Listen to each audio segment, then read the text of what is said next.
जूते मारने चाहिए उसको।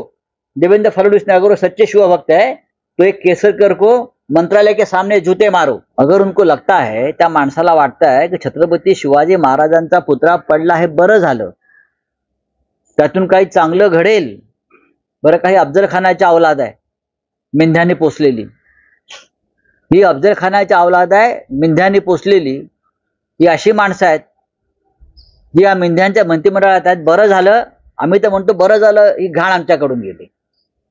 या सडक्या विचाराची माणसं छत्रपती शिवाजी महाराजांचा पुतळा पडलाय बरं झालं, कसं काय यांच्या तोंडातून हे शब्द निघू शकतात की पुतळा पडला हे बरं झालं, हा शुभ शकुन आहे, यातून चांगलं घडेल।